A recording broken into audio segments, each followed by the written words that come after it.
네, 반갑습니다. 장마가 아주 길게 계속 되고 있고 피해도 많은 지역에서 있었습니다.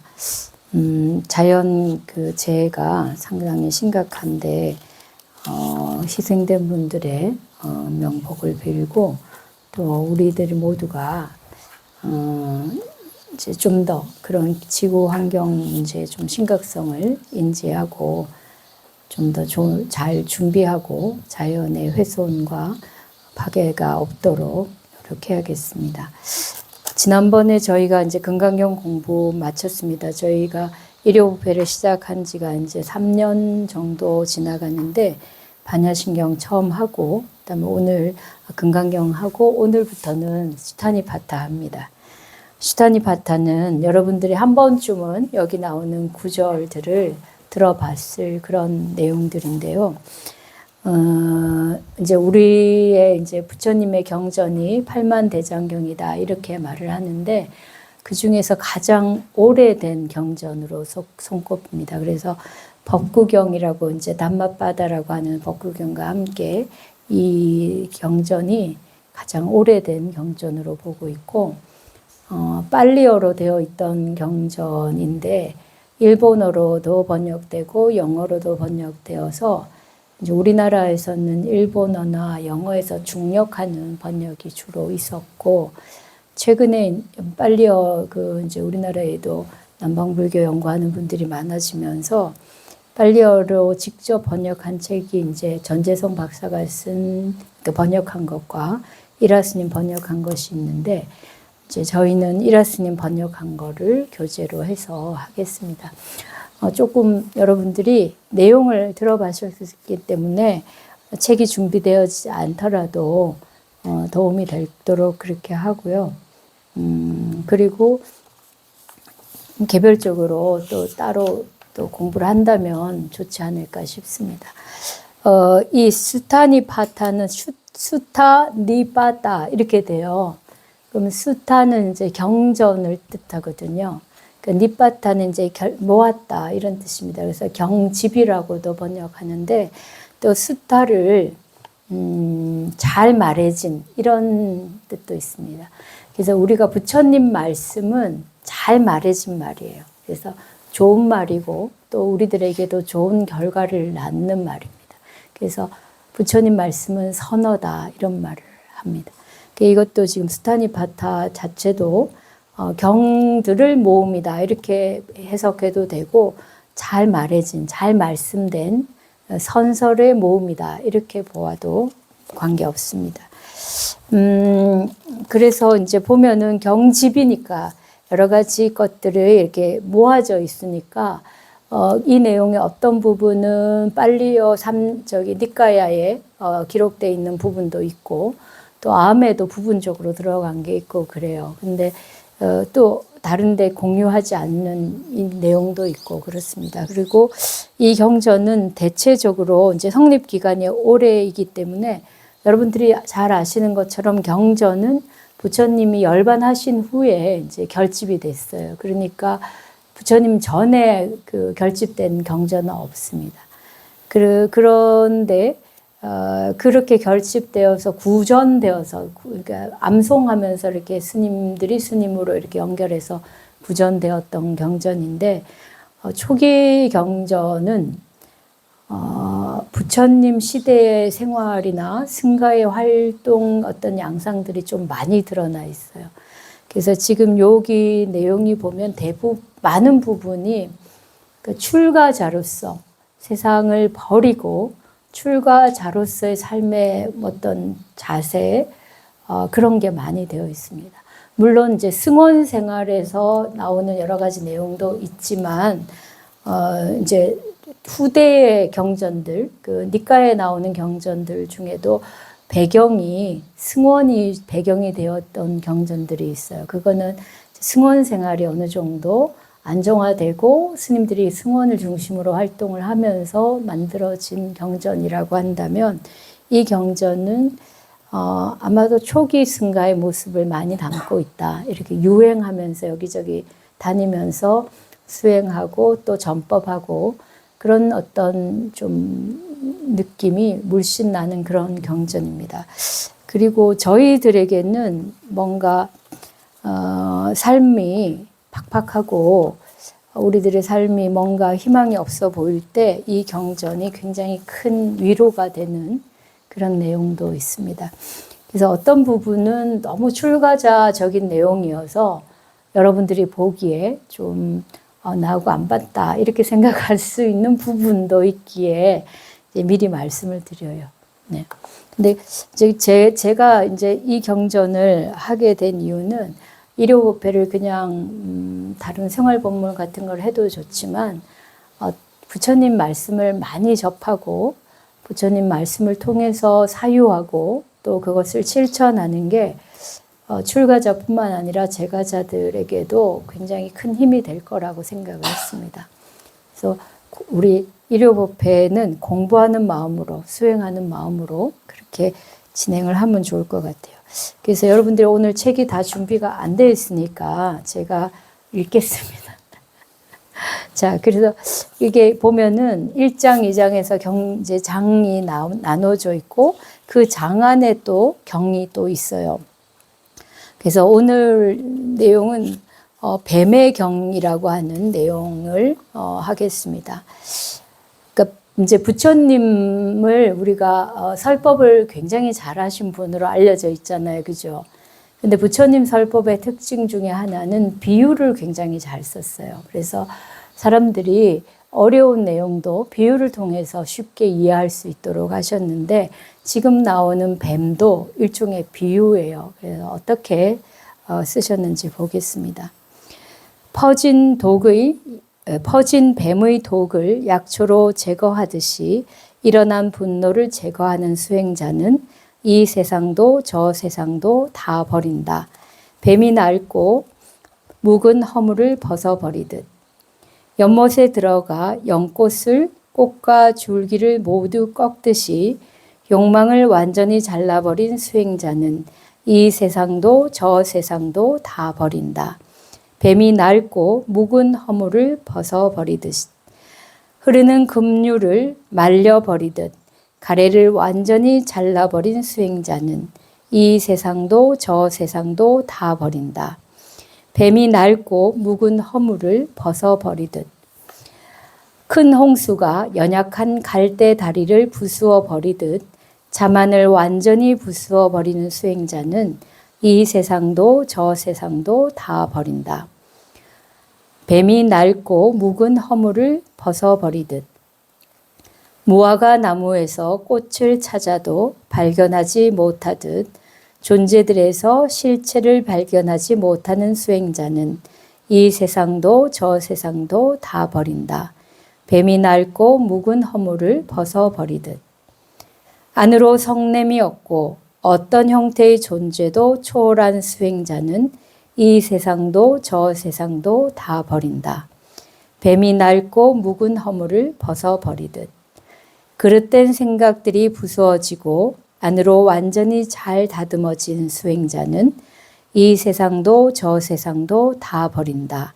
뱀이 낡고 묵은 허물을 벗어버리듯 치달리지도 않고 뒤처지지도 않고 모든 희론을 벗어난 수행자는 이 세상도 저 세상도 다 버린다.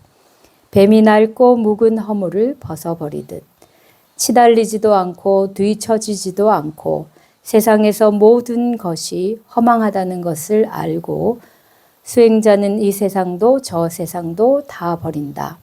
뱀이 낡고 묵은 허물을 벗어버리듯 치달리지도 않고 뒤처지지도 않고 모든 것이 허망하다는 것을 알고 탐욕에서 벗어난 수행자는 이 세상도 저 세상도 다 버린다. 뱀이 낡고 묵은 허물을 벗어버리듯 치달리지도 않고 뒤처지지도 않고 모든 것이 허망하다는 것을 알고 욕망에서 벗어난 수행자는 이 세상도 저 세상도 다 버린다. 뱀이 낡고 묵은 허물을 벗어버리듯 치달리지도 않고 뒤처지지도 않고 모든 것이 허망하다는 것을 알고 성냄에서 벗어난 수행자는 이 세상도 저 세상도 다 버린다. 뱀이 낡고 묵은 허물을 벗어버리듯 치달리지도 않고 뒤처지지도 않고 모든 것이 허망하다는 것을 알고 어리석음에서 벗어난 수행자는 이 세상도 저 세상도 다 버린다.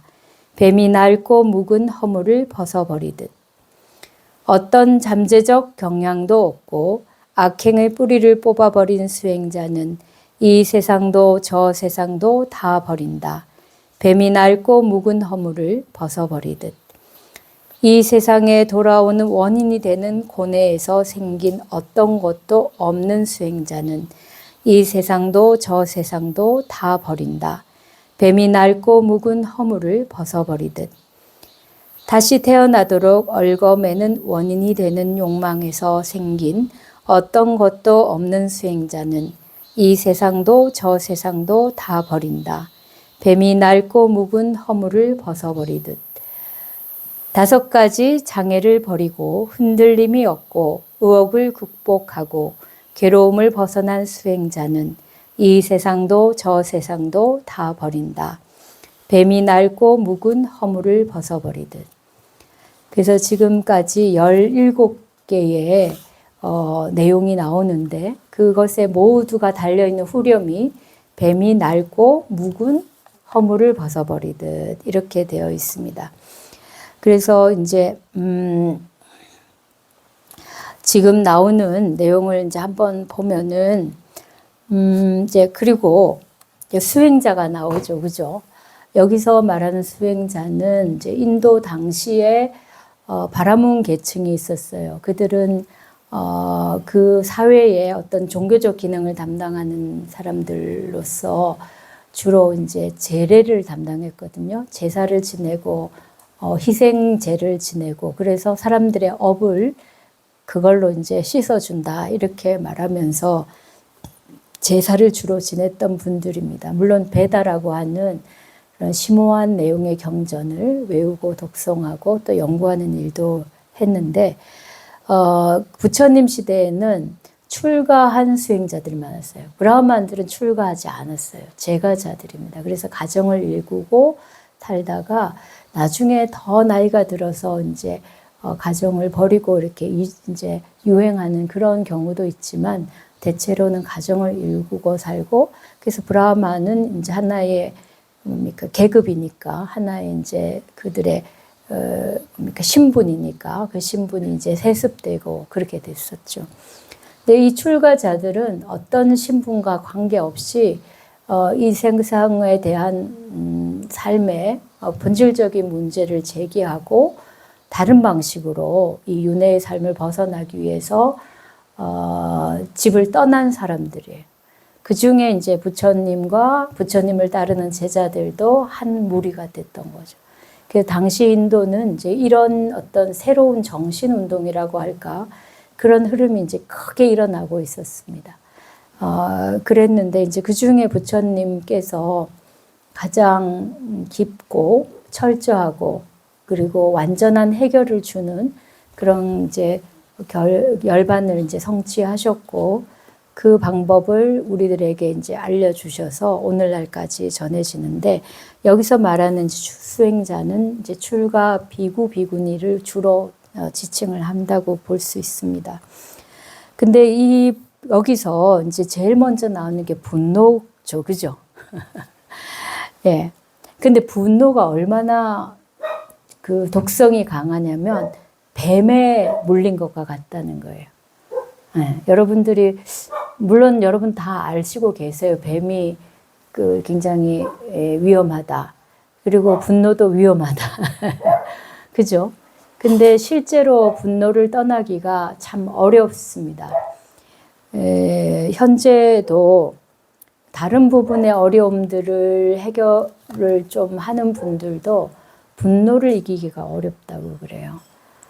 그래서 이제 그 선에서도 그런 말이 있습니다. 한 번 분노가 일어나면 그동안 쌓아놓은 수행 결과가 하루아침에 다 무너진다 그래요.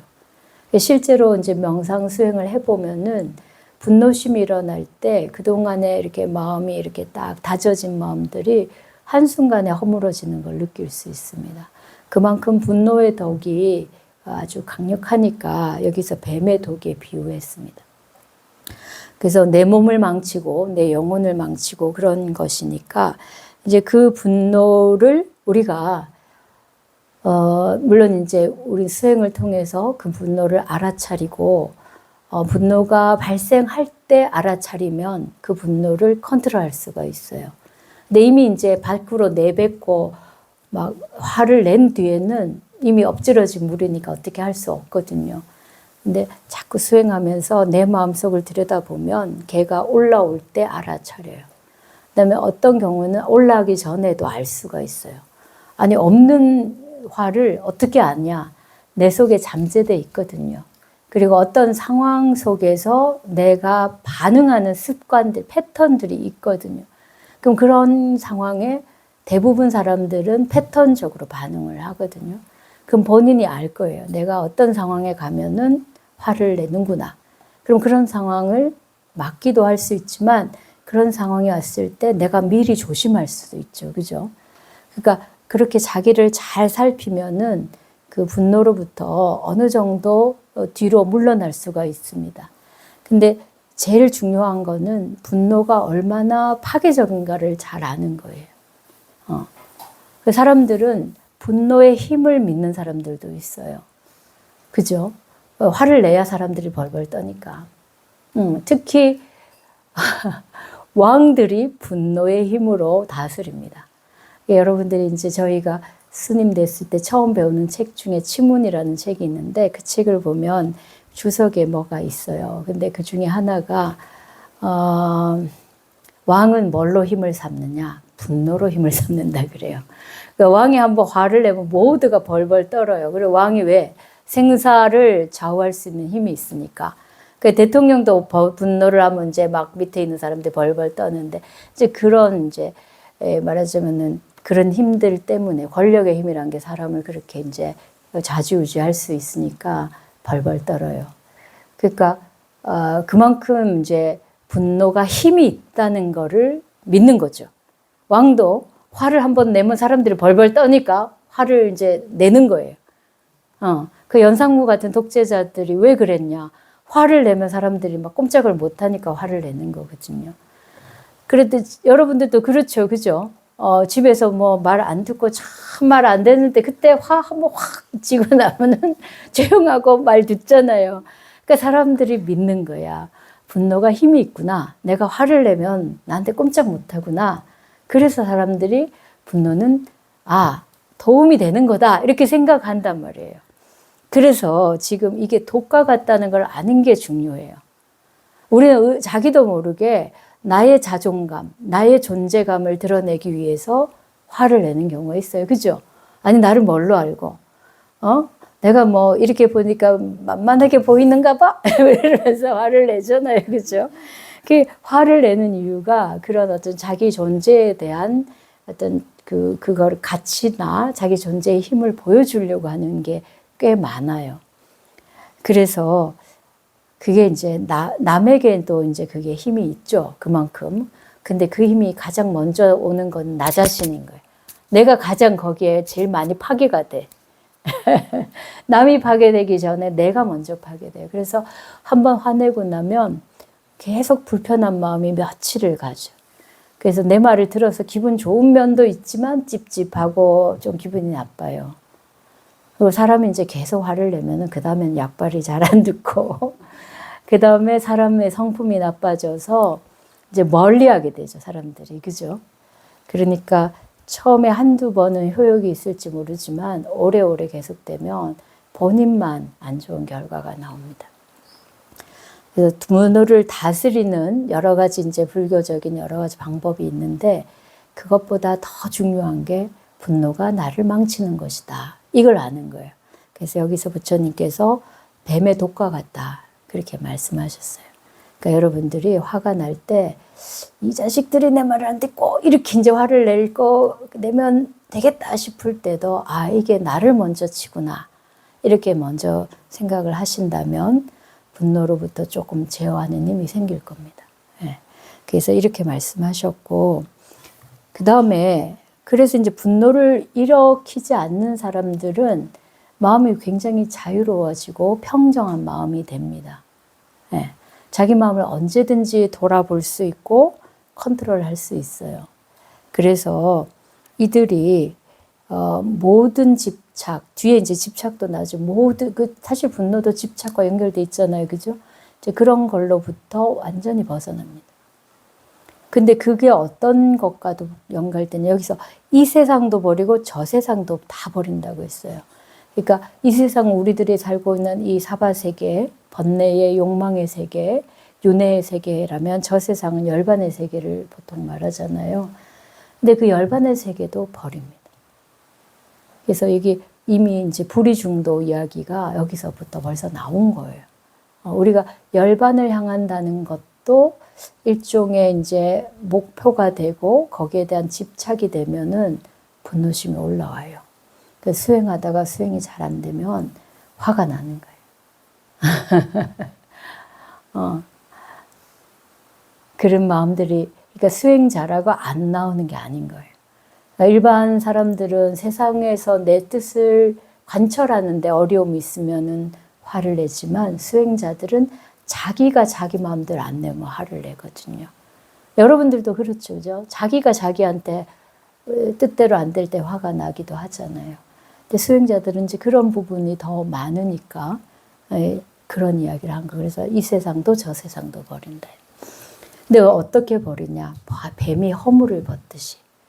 허물을 벗은 뱀이 허물을 돌아봅니까? 안 돌아보지, 그죠? 그건 완전히 버리지. 다시는 뒤도 안 돌아보고 아깝다 생각도 안 하지. 내가 그 전까지, 직전까지 입고 있었던 옷인데, 여러분들 옷 벗고 나면 옷이 좋은 옷이면 아까워서 다시 또 빨아서 다려서 입지, 그죠? 근데 우리들이 이 생도 버리면은 그렇게 해요. 이 생을 마무리하면서 사람들이 끝났다 이러면서 아주 편안하게 자유롭게 나가는 게 아니라 참 아깝다, 또는 조금만 더 했으면 좋겠는데, 아니면은 다음에는 더 잘할 수 있는데, 이런 마음들이 있어요. 그래서 이거를 확 내버리지를 못해요. 그런 마음이 윤회를 이어가게 합니다. 근데 뭐 열반을 향하는 마음만 있으면 되지 않나? 열반을 향하는 마음도 똑같은 중생의 윤회하는 마음이거든요. 그 마음은. 그래서 마음을 향하는 바는 열반이지만 결국은 윤회의 세계로 떨어지게 돼요. 그래서 이 세상도 저 세상도 허물을 버리듯이 그렇게 완전히 버리고 뒤도 돌아보지 않는 것입니다. 네. 근데 이 말이 단순하죠, 그죠? 그럴 수 있을 것 같은데 안 쉽습니다. 예. 우리 마음에 애착이나 분노의 마음은 오랫동안 자리가 있어요. 그죠? 그래서 또 이런 경우도 있어요. 옛날에 내가 화난 일 생각을 했는데 생각하니까 또 화나. 그렇게 오래 마음에 묵어 있는 거기 때문에 이렇게 버리기가 쉽지 않아요. 근데 이제 계속해서 마음을 닫고 다스리고 수행을 하다 보면 화가 안 나는 지경이 돼야 돼요. 화가 낼 필요가 없는 지경이 돼야 돼요. 그래서 공자님조차도 이순이라고 그래가지고 나이가 60이 되면 귀가 순해져서 무슨 말을 들어도 거슬리지 않는다. 그냥 화가 안 난다는 뜻이에요. 그런데 공자님은 60세에 그랬는데 우리는 그렇습니까? 안 그렇죠, 그죠? 뭐 조금 부족한 사람 말을 들어도 그런가 보다. 그래, 그렇지. 이렇게 생각이 안 되고, 아유, 왜 저렇게 못하지? 이러면서 화가 나고. 또 뭐 좀 잘난 척 하는 사람은 저렇게 잘난 척 하지? 이러면서 화가 나고. 근데 귀가 순해지고 마음에 거슬림이 없는 거예요. 그럼 화가 안 나요. 그렇게 돼야 모든 데서 그냥 싹 놓아지는 거예요. 화내는 사람은 사실은 애착하는 사람이에요. 화내는 일도 애착하는 거예요. 뭔가 잘하고 싶거나 뭔가를 내가 내 뜻대로 하고자 하는 마음이 있어서 화를 내는 거니까. 나 저 사람 미워 죽겠어. 난 절대 안 볼 거야. 말은 그렇게 하고 마음도 그러지만 사실은 마음의 힘으로 그 사람하고 굉장히 깊이 연루가 돼요. 그래서 결국은 내가 잘 미워하는 사람인데 늘 내 옆에 두게 돼요. 그게 제가 늘 말씀드리지만 가장 그런 게 강한 게 가족입니다, 결국은. 가족은 미워도 안 볼 수 없어. 그래서 어려운 거예요. 근데 그게 이제 오랜 인연인데, 근데 또 버리지도 못해, 스스로. 예. 그 인연이 그렇게 사람을 이렇게 굉장히 뭐랄까, 지배하는 인연이에요. 출가한다는 건 어떤 의미에서는 그런 이제 관계를 끊어내는 거기도 해요. 그래서 우리가 동아시아적인 유교적인 가치관에서는 이제 그런 거를 끊어낸다는 게 천륜을 끊어내는 것처럼 해서는 안 될 일로 보는데, 요즘은 이제 그런 생각들이 많이 변화한 것 같아요. 1인 가구도 많아지고 또 뭐 가족의 구성이 상당히 달라졌잖아요. 그리고 의외로가 아니라 상당히 많은 사람들이 가족 때문에 고통을 받아요. 그거는 거금에 막론하고 진리입니다. 그러다 보니까 가족을 통해서 뭔가 좋은 결론으로 좋은 쪽으로 위로를 받고 힘을 얻고 서로 협력이 되고 이런 경우도 있는데, 반대의 경우도 많다 보니까 가족이 족쇄가 되는 사람들도 많이 있습니다. 이제 그런 경우에 대한 가족 같은 것도 모색이 되고, 최근에는 어쨌든 독신이라는 삶을 사는 사람들이 워낙 많아지니까 그런 이 혈연의 문제들에 대해서 훨씬 예전하고 다르게 생각하는 것 같아요. 그래서 어떤 면에서는 불교적인 그런 생각을 하기가 쉬운데, 근데 막상 또 그렇게 혼자 살면서도 쉽게 애착을 버리지를 못합니다. 그래서 마음에서 한번 끊어내야 돼요. 그래서 가족과 다시 연결되더라도 확실하게 내 마음속에서 거기에 연연하지 않고, 그것 때문에 내가 고통받는 어떤 근원이 있다면 그 근원을 이렇게 스스로 정리해내지 않는다면 새로운 가족관계를 시작하기도 어려워요. 그래서 그렇게 본다면 어쨌든 이게 완전히 그냥 확 그냥 뱀이 허물 벗듯이 허물을 버리고는 뒤도 안 돌아보듯이 그렇게 모든 것을 이렇게 한번 싹 끊어낼 필요가 있습니다. 그래서 이 내용은 이제 출가자의 내용이지만, 요즘은 재가자들도 삶을 굉장히 그렇게 원하면 살 수 있는 그런 시대적 조건이 돼 있거든요. 그러니까 어떤 마음을 먹느냐에 따라서 연연해하면서 엉키면서 살 수도 있고, 좀 더 그런 관계로부터 자유롭게, 그렇지만 그렇다고 완전히 외골로 빠지지 않는 그런 삶을 살 수 있을 것 같아요.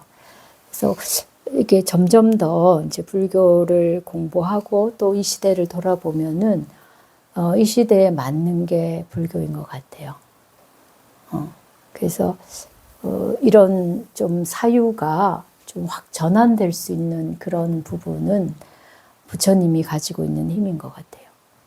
그래서 화가 안 나는 마음으로 되면 그 사람이 크게 거슬리지 않거든요. 그리고 그렇다고 어리석은 건 아니에요. 저 사람이 잘못하는 걸 몰라서 그 사람한테 화가 안 나는 게 아니라 다 보고 알아도 화가 안 나게 돼요.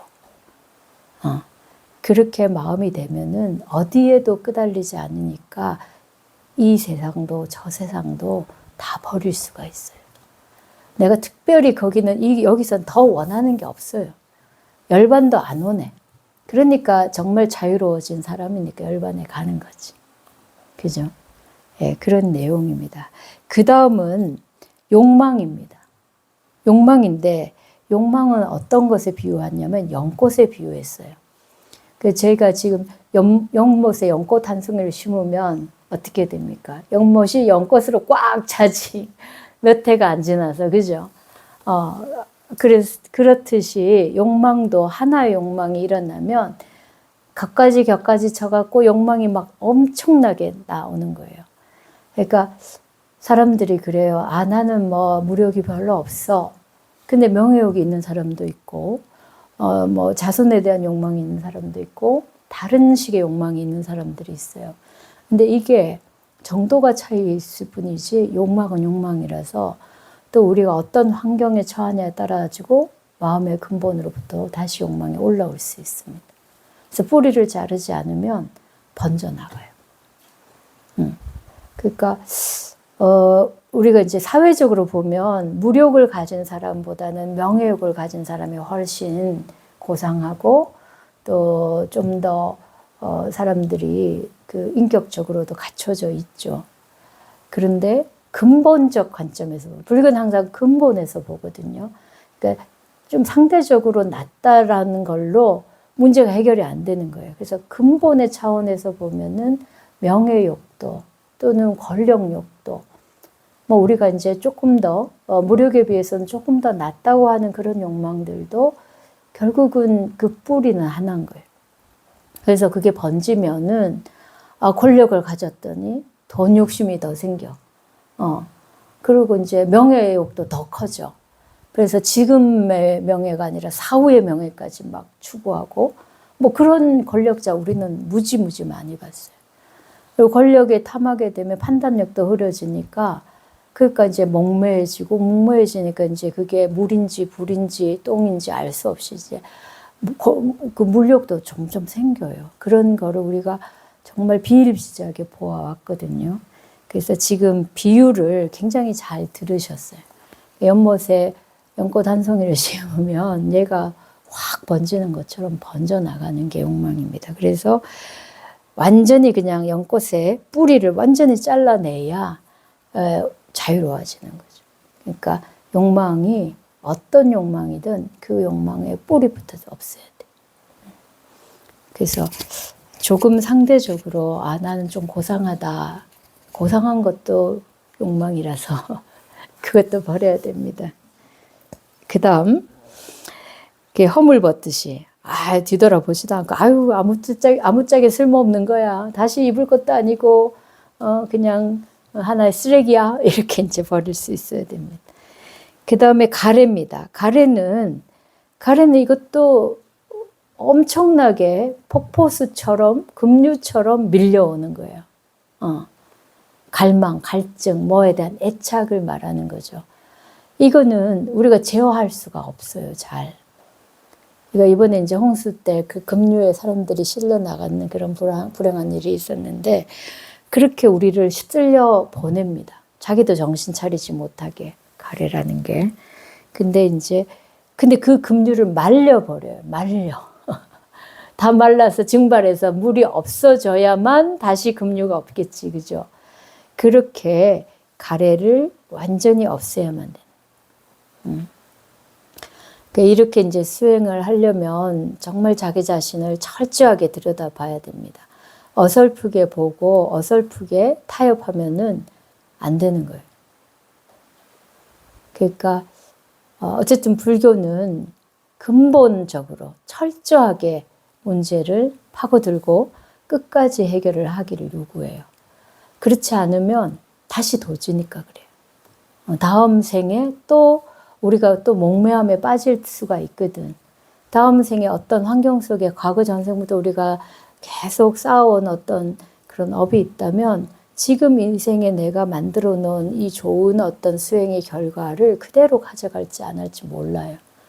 그러면 그 다른 환경 속에서는 다른 욕망이 또 올라올 수가 있기 때문에 근본적인 제거를 요구합니다. 그래서 완전히 잘라버리다 이렇게 이야기하죠. 그래서 이거를 그래서 완전히 잘라버리고 나면 그 이제 더 이상 끄달림이 없으니까 허물 벗듯이 벗어나게 됩니다.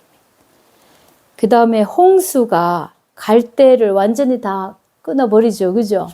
홍수 한번 지나가면 갈대는 자취도 없어.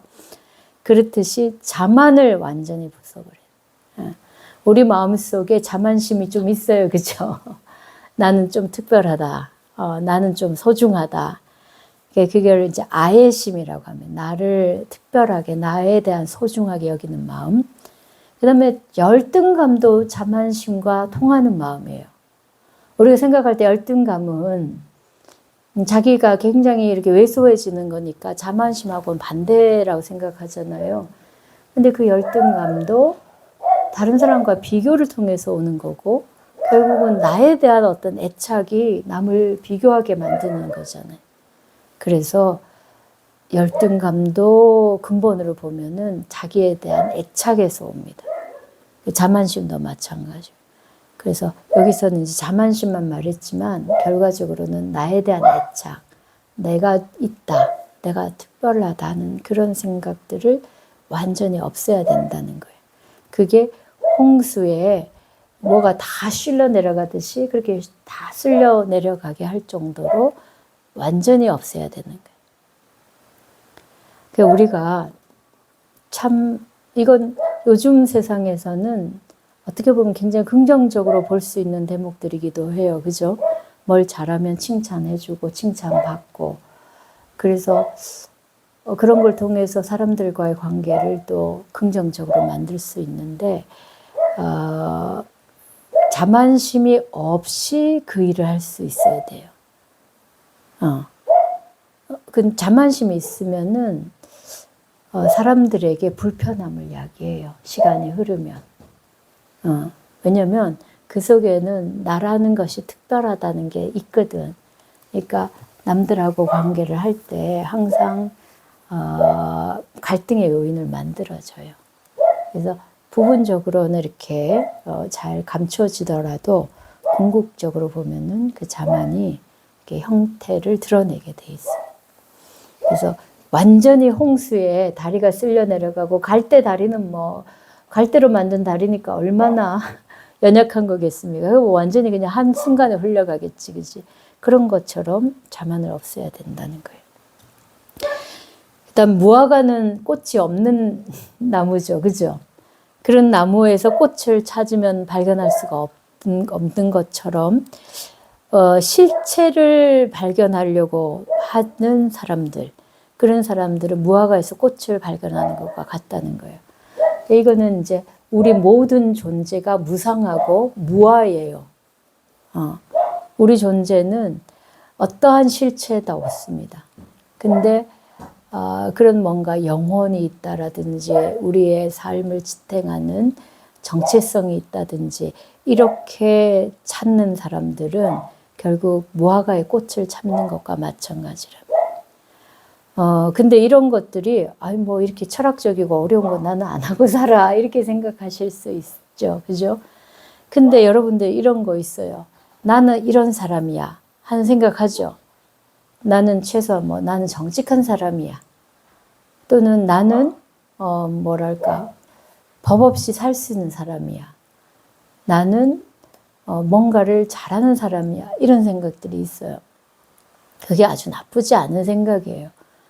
일반적으로 볼 때는 다 긍정적인 요소인데 근데 그런 게 무언가의 실체를 찾는 태도예요. 그럼 나만 그렇게 보는 게 아니라 상대방에 대해서도 그렇게 생각해. 저 사람은 어떤 사람이야. 그럼 우리가 이제 그 사람의 정체, 그 사람의 실체를 어떤 사람은 그 사람의 재산으로 그 사람을 실체를 삼는 경우도 있고 어떤 사람은 그 사람의 성격으로 삼을 수도 있고 뭐 여러 가지가 있겠죠. 지위를 가지고 삼을 수도 있습니다. 그 지위가 정체성이 된 사람, 지위가 사라지면은 그 사람 사람다움이 사라져 버려요. 그러니까 지위라는 게 영원하지 않잖아요. 그러니까 그것도 없어지고 그 사람의 재산도 마찬가지예요. 성격도 그렇습니다. 성격이 변해요. 여러분들이 지금까지 살아오면서 성격 그대로였습니까? 그죠? 바뀌었죠? 바뀌어야 필요한 거예요. 바뀌어야 되는 거기도 하거니와 바뀌어지게 됩니다. 그래서 우리가 아주 선한 사람도 아주 위기의 상황에서 끝까지 착하게 남는 사람들은 흔하지 않습니다. 다 그 어떤 절박한 상황에 가면 이기적으로 바뀌거든요. 그래서 성격도 환경의 영향을 받아요. 그러니까 공자 말씀이 또 의식이 좋게야 예절을 한다. 사람다운 예절을 하려면은 그런 먹고 사는 문제가 해결돼야 돼요. 그럼 반대로 먹고 사는 문제가 안 해결된 사람들이 굉장히 아웅다웅하고 거칠 수밖에 없는 거죠. 그죠? 그러니까 그들의 인격이라기보다는 그들의 환경이 그들을 만든 것이고 반대로 여유 있게 사는 사람들은 대체로 사람들이 좋습니다. 아웅당할 이유가 없으니까. 근데 그게 성격인가 아닌가는 그 사람이 위기에서 어떤 행동을 하는가를 보면 알 수가 있어요.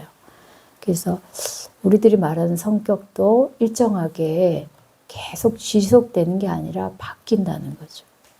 그래서 그런 거를 나의 실체라고 생각하면 안 되고, 그다음에 종교적으로 나의 영혼이 있다라든지, 뭐 또 이제 여기 브라흐만 교처럼 브라흐만 아트만이 있다든지, 이런 생각들도 많이 합니다. 안 하는 게 아니에요. 그걸 우리가 이제 어떤 교리로 이야기하면, 아, 그런 거하고 나는 관계없어. 이렇게 생각하지만, 사람들 마음속에, 내가 이렇게 행동하고 생활하고 있지만, 그런 것하고는 관계없이 나의 내면이 있어. 이렇게 생각하죠. 그죠? 그 내면은 뭔가 상처받았다라고 생각하기도 하고, 아니면은 이 내면은 굉장히 순수하고, 뭔가 이 세상하고는 좀 분리되어 있는 듯하게 생각하고, 이런 생각도 하잖아요. 그죠? 그런 사람들 대체로 종교적인 심성들이 있거든요. 근데 그런 마음이 종교적인 영혼에 대한 추구를 하게 됩니다. 그래서 영혼이 뭔가 실체로 있다고 여기게 되는 경향으로 만들어져요. 그래서 우리 생각하기에 실체, 모든 살아있는 것, 모든 생명 있는 것, 모든 유정들에 대해서 우리가 뭔가 그것이 무아가 아니라 실체가 있다고 여기는 그런 마음이 어떤 특별한 상황에서만 있는 것처럼 보이지만 우리들은 그런 생각을 늘 하고 삽니다. 그래서 예를 들어서 꽃나무에 빨간 꽃이 피기로 돼 있는데 분홍색 꽃이 피면은 얘가 정상이 아니야. 뭐가 문제가 생겼어. 이렇게 말해요. 근데 환경에 따라서 분홍색이 될 수도 있고 노란색이 될 수도 있거든요. 그런 거를 우리가 뭔가 정해놓고 그것이 그대로 안 되면 잘못되었다 이렇게 말하는 것들, 그런 모든 태도들이 실체를 구하는 태도예요. 그래서 이렇게 실체를 구하는 사람들은 되게 고집스럽습니다. 그러니까 저도 옛날에 그랬어요. 뭔가 정의롭고 완전하고 뭔가 합당한 게 있다고 생각해요. 그런 거는 없습니다. 그런 거는 있을 수는 있는데 그거는 방편적으로 그때그때 상황 속에서 있는 거예요. 그래서 제가 요즘 이제 농사를 지으니까 꽃나무들 이런 것도 보면 어떤 꽃들은 어떨 때는 노란색 꽃을 피웠다 어떨 때는 빨간색 꽃을 피우기도 하고 그래요. 그게 결정되지 않은 경우가 많아요. 그다음에 호박도 얼마 전에 호박 때문에 이야기를 하다가 호박도 상황에 따라서 숫꽃이 되기도 하고 암꽃이 되기도 해요. 그러니까 우리 유전자에 의해서 딱 숫꽃은 숫꽃으로 정해져 있고 암꽃은 암꽃으로 정해진 게 아니라 일조량에 따라서 근데 그때 비가 얼마나 오냐에 따라서 바뀌거든요. 그러니까 그렇게 모든 게 다 변화하고 실체가 없습니다. 그래서 그렇게 이제 보게 되면은 상황에 대한 판단을 그 보이는 걸 가지고 판단하게 돼. 근데 우리는 실체에 대한 생각을 하면은 우리가 이미 알고 있는 내용을 갖고 지식을 갖고 그걸 판단하니까 맞다, 틀리다 이런 판단을 하게 돼. 근데 상황을 놓고 판단하게 되면 이게 적절한가 아닌가에 대한 판단이 돼요. 그래서 판단 기준이 달라지. 그러니까 맞다 안 맞다는 어떤 정해진 맞는 게 있고 그것에 따라서 맞다 안 맞다 결정돼요. 근데 적절하다는 말은 뭐냐면 그 상황 속에 그게 적절하냐 아니냐예요. 그러니까 항상 관계 속에서 보게 되는 거예요. 그래서 이게 실체를 찾지 않는 사람은 주변을 바라볼 수 있고 관계를 생각할 수 있고 변화를 이제 염두에 두면서 사물을 판단할 수 있어요.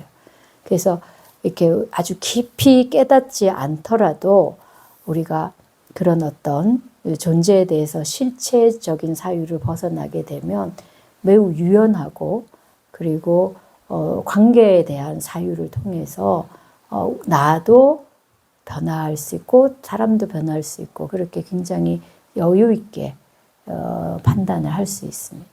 그래서 지금 이 이야기가 굉장히 압축되어 있어요. 그래서 참 좋은 말이지, 그지? 그리고 감동도 주죠. 이게 식구처럼 되어 있으니까. 근데 파고들어서 좀 더 깊이 들어가면 정말 많은 이야기들이 있습니다. 그래서 우리가 이렇게 이제 이게 개성으로 외우면 좋은 게 개성은 이 외우기가 좋잖아요. 그죠? 그러니까 어느 상황에서도 다 기억을 해내기가 좋고 기억을 하면서 아, 내 마음이 이렇게 흔들리면 아, 슈타니 바타에서 이렇게 말했지. 그러면서 마음을 한번 돌이켜 볼 수가 있습니다. 그래서 예. 사실은 지금 5개 했어요. 오늘 17개 하려고 했는데 왜 5개밖에 못했나? 아, 근데 오늘 5개만 해야 될 것 같아요. 그죠? 오늘 많이 했어요. 많아요. 너무 많으면 체해. 공부도 적당한 양을 해야 되니까 이 상황 속에서 판단해야 돼. 그러니까 여러분들이 오늘 그래도 탐진치에 대한 이야기 했고 그 다음에 아만, 자만심에 대한 이야기 했고 그리고 탐진치, 치는 여기 안 나왔습니다. 가래라고 되어 있는데 뭐 치라고 봐도 무방은 하지만 어쨌든 그렇고 그 다음에 이제 존재의 실체를 찾는 거 이건 이제 무아의 이론입니다. 그러니까 불교 공부할 때는 무아 이렇게 배웠는데 여기서는 존재자들에게서 실체를 발견하지 않는다 이렇게 했어요. 조금 더 우리의 어떤 현실의 삶에서 바라보기가 좋지, 그죠? 여러분들이 오늘 배운 내용을 잘 새기고 마음에 늘 담아두고 이 법구경은 외워도 되죠. 스선이 받다 이건 외워도 되니까 자꾸 읽고 외우고 하면서 마음에 내 것이 되도록 해보십시오. 네. 그 읽어도 정말 좋잖아요. 그죠? 그 말만으로도 마음을 후련하게 해주는 게 있습니다. 마치 이 답답한 장마철에 아주 시원한 바람처럼 마음을 시원하게 해줍니다. 경전의 말씀이 그런 힘이 있어요. 그래서 오늘은 이렇게 5가지 했으니까 잘 익히고 다음 주에 다음 달에 하겠습니다.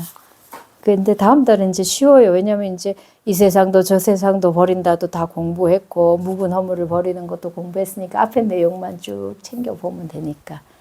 예. 그래서 다음 달에 뵙도록 하겠습니다. 그리고 집에서 이게 이제 책이 가격도 크게 비싸지 않고 또 들고 다니기도 작아가지고 사이즈가 좋아서 법회 때 들고 오시기도 좋으니까 들고 다니시면서 보시거나 아니면 절에 놔두고 또 오실 때 보거나 늘 좀 수지하면서 많이 읽고 마음에 새기시기 바랍니다. 여기까지 오늘 하겠습니다. 수고 많으셨습니다.